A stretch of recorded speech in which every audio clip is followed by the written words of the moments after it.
বন্ধুরা, অনুদির রান্নাঘরে তোমাদের আরও একবার ওয়েলকাম। তো বন্ধুরা, আজকে আমি আবার আরেকটা রান্না নিয়ে তোমাদের সামনে হাজির হয়েছি, সেটা হচ্ছে পরোটা। তো আজকে আমি করব ডিম পরোটা। তো ডিম পরোটা এক একজন এক একভাবে করে, আমি কিভাবে করি অত্যন্ত সুস্বাদু হয় এবং খুব সহজেই যেটা তৈরি করা যায়।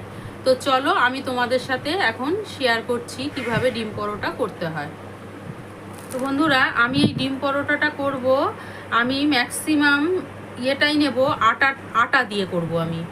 তো ম্যাক্সিমামটা নিচ্ছি আটা। এখানে আমি 300 গ্রাম আটা নিয়েছি, আর 100 গ্রাম মতো আমি ময়দা নিচ্ছি।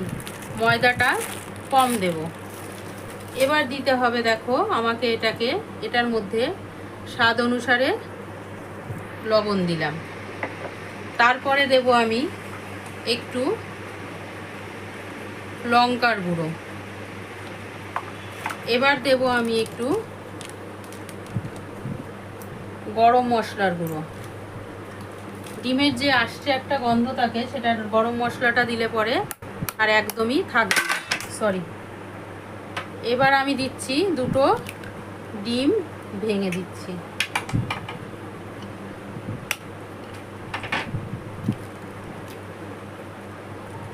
এবার এটাকে আমি খুব সুন্দর করে এটার সাথে মিশিয়ে নেব। খুব ভালো করে ডিমের সাথে এটাকে আগে মিশিয়ে নিতে হবে। তো আমি এটাকে আগে মিশিয়ে নিই। বন্ধুরা দেখো, আমি ডিমের সাথে আটা ময়দাটাকে সব কিছু সুন্দর করে মিশিয়ে নিয়েছি।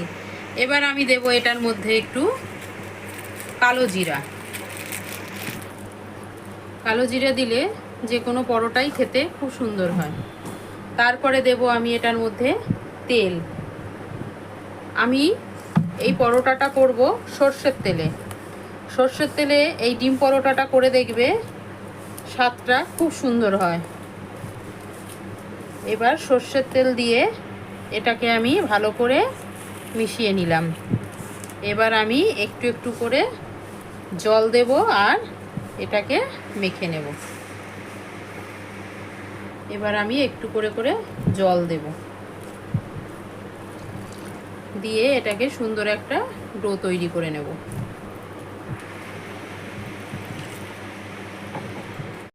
তো বন্ধুরা দেখো, আমার ময়দাটা মাখা হয়ে গেছে।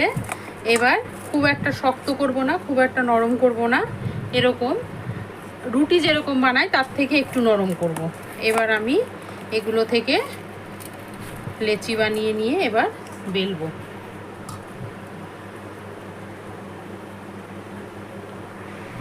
তো বন্ধুরা দেখো, আমি ময়দাগুলোকে সুন্দর করে গুলি করে নিয়েছি। এবার আমি এগুলোকে বেলবো, বেলে এবার ভাজবো। তো চলো এবার বেলে নিই আমি।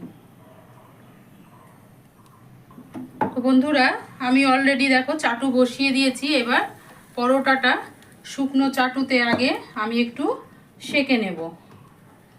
তারপরে ভাজা হলে তেল দেব। আগেই তেল দেব না, তাহলে তেল লাগেও প্রচুর আর খেতেও ভালো লাগে না, প্রচণ্ড তেল হয়ে যায়। ওই জন্য আমি আগে একটু সেঁকে নিই। এক পিঠটা হবে, তারপরে আর এক পিঠ উল্টে দেব।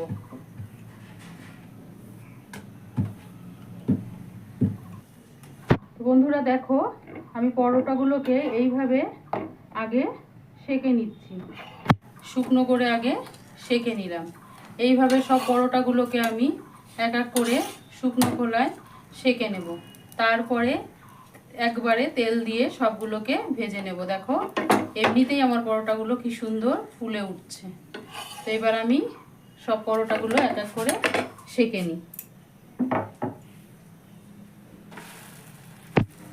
বন্ধুরা, এবার আমি দেখো আমার তেল অলরেডি গরম হয়ে গেছে। এবার আমি পরোটাগুলোকে তেলের মধ্যে দিয়ে সেঁকে নেব।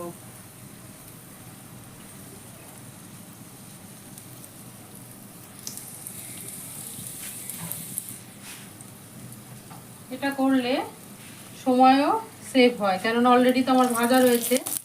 এইবার আস্তে করে উল্টে দেব।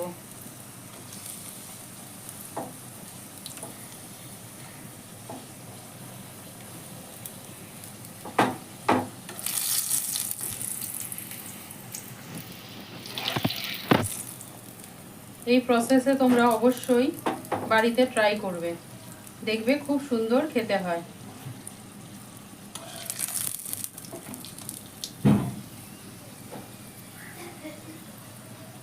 দেখো আমার পরোটাটা কত সুন্দর ফুলে উঠেছে। এবার এটাকে একটু সাইডে রেখে আমি আর একটা পরোটা দিয়ে দিচ্ছি।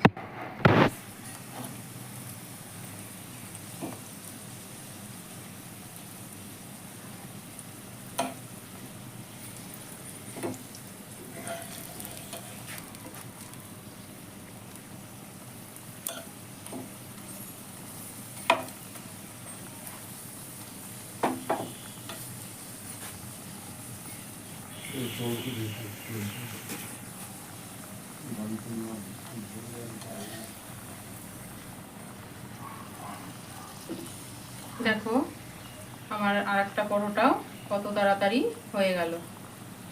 এবার এটাকে আমি এইভাবে সাইডে একটু তেল ঝরতে রেখে দেব। এবার আর একটা পরোটা দিয়ে দিলাম। এইভাবে সব পরোটাগুলোকে আমি এক এক করে ভেজে নেব। বন্ধুরা দেখতে পেলে আমি কত সহজে একটা ডিমের পরোটা বানিয়ে ফেললাম। এটার ঝামেলাটাও কম, একসাথে সব কিছু মেখে বেলে ভাজলেই হয়ে যায়।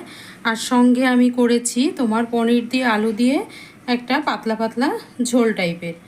তো যে কোনো তরকারি দিয়েই এটা ভালো লাগে, তো আজকে আমি এটাই করলাম। তো আমি একটা পরোটা তোমাদের ছিঁড়ে দেখাচ্ছি, দেখো ভেতরটা কি সুন্দর ভাজা হয়ে গেছে, তো এবং উপরটাও মচমচ করছে।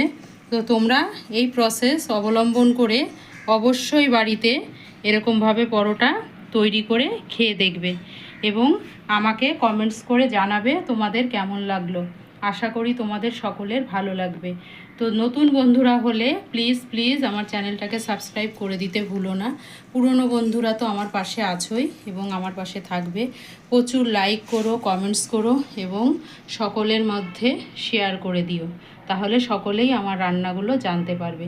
আর যদি তোমরা আমার ফেসবুক ফলো করো তাহলে প্লিজ ফেসবুকে ফলো করে বোতামটা ক্লিক করে দিও, তাহলে পরে নোটিফিকেশান তোমাদের কাছে চলে যাবে, আমার রান্নাগুলো সবার আগে তোমরা দেখতে পাবে। তাহলে আজকে চলি, সকলে ভালো থেকো, সুস্থ থেকো, জগন্নাথের কাছে এটাই কামনা করি। আর একদিন দেখা হবে আবার অন্য কোনো রান্না নিয়ে তোমাদের সাথে। আজকে চললাম, বাই বাই।